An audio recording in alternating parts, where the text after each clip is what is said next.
Hi hello தமிழத்துக்கு viewers எல்லாருக்கும் வணக்கம். நாம் இன்றைக்கி ரொம்ப ஒரு இன்ட்ரெஸ்டிங்கான ஒரு வீடியோ தான் பார்க்க போகிறோம். நான் இன்னைக்கு உங்களுக்கு இந்த முறுக்கு கைப்பிடி எப்படி போடுறதுன்றதா சொல்லி தர போகிறேன். இங்கே பார்த்துக்கோங்க. இதுக்கு நான் சாதாரணமாக கூட நம்ம இங்கே ஒரு 5-6லேருந்து சேர்ப்போம். நான் இது கொஞ்சம் தள்ளி சேர்க்குறேன், எனக்கு லாங்காக வேணுன்றதுக்காக. இதுக்கு உள் ஒயர் 6.25 அடியில் 3 ஒயர் எடுத்திருக்கேன். இப்போ எப்படி போடுறதுன்னு உங்களுக்கு சொல்லித்தரேன் வாங்க. இந்த கூடைக்கு ரன்னிங் ஒயர் வச்சு தான் நம்ம போடணும். இப்போ நான் ரன்னிங் ஒயரை கோர்த்து விடுறேன். ஒரு 1/2 அடிக்கு இந்த சைடில் விட்டுடணும். இப்போது இது நமக்கு ரன்னிங் ஒயர் வருது. இப்போது இதை நம்ம எப்படி போடணுன்றத சொல்கிறேன் பாருங்கள். இந்த உள் ஒயரை கரெக்டாக இருக்கான்னு செக் பண்ணிக்கணும். இப்போ பாருங்கள், இந்த பக்கம் மழன்னு இருக்கும், இந்த பக்கம் ஒயர் திரும்பி இருக்கும். இதை இப்படி ட்விஸ்ட் பண்ணி விடணும். பாருங்கள், நம்ம போ போடுவோம்ல அந்த மாதிரி இந்த பக்கம், அதாவது வெளி பக்கத்தை உள் பக்கமாக எடுத்து இந்த மாதிரி விழும். அதை எடுத்து இந்த ஒயருக்குள்ளே விட்டு நீங்கள் இதை இழுத்து விட்டீங்கன்னா இப்போ உங்களுக்கு ரன்னிங் ஒயர் அளவு மாறும். நீங்கள் இப்போ செக் பண்ணிக்கணும். செக் பண்ணி இழுத்து விட்டிங்கன்னா சரியாக வந்துடும். இப்போ இந்த 1/2 அடி ஒயருக்கு பார்த்தீங்களா, அதையும் சேர்த்து மறுபடியும் இந்த லெஃப்ட் சைடில் இந்த மாதிரி வளைச்சி இதுக்குள்ளே இந்த ஒயரை விட்டு எடுக்கணும். எடுத்து ஒரு இழுத்தோன்னா இதை பாருங்கள், இதான் நமக்கு ஃபஸ்ட்டு முறுக்கு கைப்பிடியில் முதல் லைன் விழுந்திருக்கு. இப்போது இந்த சைடு வந்துருச்சு பாருங்க. இதெல்லாம் உள்பக்கமாக இருந்து எடுத்து வெளி பக்கத்தில் இந்த ரவுண்டு சுற்றணும். அப்புறம் இதை ஒரு சைடு இழுத்து விட்டிங்கன்னா சரியாக போயிடும்.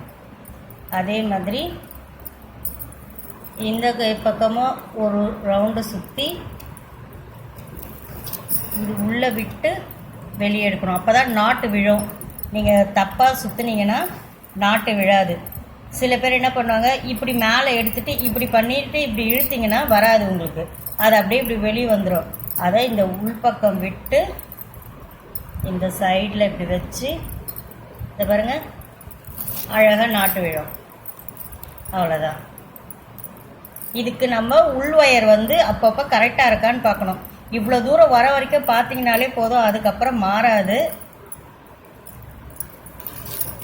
ஆரம்பத்தில் தான் கொஞ்சம் கஷ்டமாக இருக்கும். இது ரொம்ப ஈஸியாக போட்டுக்கலாம் புரிஞ்சிட்டா. இந்த பாருங்கள், கடன்னு போட்டுக்கிட்டே போகலாம். இதை இருக்கிறதுலே ரொம்ப ஈஸியான கைப்பிடி இது தான். ஆனால் இதுக்கு ஒயர் நிறைய தேவைப்படும். எப்படியும் ஒரு 1/4 ரோலாவது ஒரு கலரில் உங்களுக்கு இருந்துச்சுன்னா தான் இதை நீங்கள் போட முடியும். இதுலேயே டபுள் கலர் வச்சும் போடலாம். அந்த வீடியோவும் உங்களுக்கு இனி வரும். இந்த பாருங்கள், கடன்னு போட்டுக்கிட்டே போகலாம். இது போட்டுட்டு நாம் அப்பப்போ இப்படி இழுத்து விடணும். இழுத்து விட்டோம்னா தான் நமக்கு கரெக்டாக வரும். இல்லைன்னா லூஸ் ஆகிடும். லூஸ் ஆகிடுச்சுன்னா என்ன ஆகும்னா, நீங்கள் கூட கைப்பிடி பிடிக்கும் போது உங்களுக்கு ரொம்ப கஷ்டமாக இருக்கும். கூடையில் அடியும் கைப்பிடியும் ரொம்ப முக்கியம். அப்போ தான் நமக்கு கூட லைஃப் வரும். நான் இன்னும் கொஞ்சம் தூரம் பின்னிட்டு காமிக்கிறேன், அப்போ தான் உங்களுக்கு அழகாக தெரியும். நான் எப்படி பண்ணுறேன்றது மட்டும் நல்லா கவனமாக பாருங்கள்.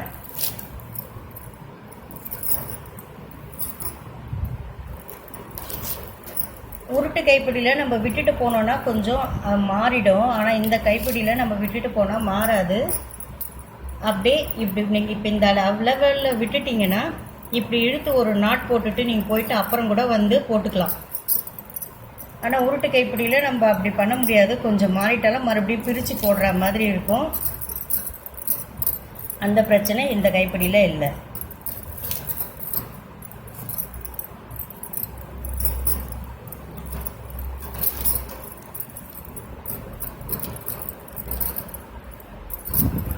இது உள் ஒயரை நிறைய கொடுத்தா இன்னும் நல்லா கனமாக வரும். நான் 3 ஒயர் போதும்னு கொடுத்துருக்கேன்.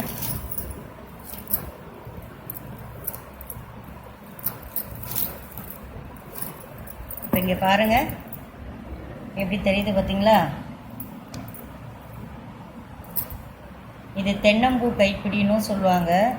தென்னை மரத்தில் பாலையிலேருந்து வரும்போது இந்த மாதிரி தான் இருக்கும். பூ விரியறதுக்கு முன்னாடி இந்த மாதிரி தான் இருக்கும். இப்படி தான் இருக்கும் அதோட அரும்பு. அதே மாதிரி தான் இருக்கும். அதனால் இதை தென்னம்பூ கைப்பிடின்னு சொல்லுவாங்க, முறுக்கு கைப்பிடின்னு சொல்லுவாங்க.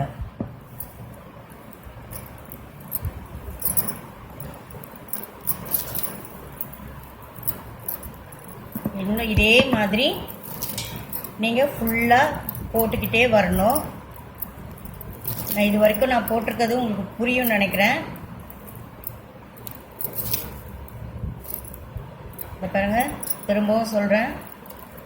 நீங்கள் இந்த சுற்றுறது வந்து வெளிப்பக்கமாக இருந்து உள்பக்கம் கொண்டு வரணும். இப்படி இருந்து இப்படி கொண்டு வரணும்.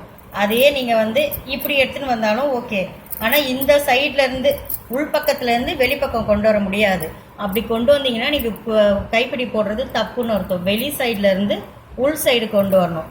அப்படி கொண்டு வந்தீங்கன்னா தான் இந்த கூடை கரெக்டாக, அப்போ தான் இந்த பூ அழகாக விழும் உங்களுக்கு. நீங்கள் ஸ்டார்டிங்கில் நீங்கள் ஆரம்பிக்கும் போது இதை கரெக்ட் பண்ணிட்டீங்கன்னா அதுக்கப்புறம் நீங்கள் எப்படியுமே மாற்ற முடியாது. ஒரே மாதிரி தான் வரும். நான் இதை ஃபுல்லாக உங்களுக்கு ஃபினிஷ் பண்ணிவிட்டு காமிக்கிறேன்.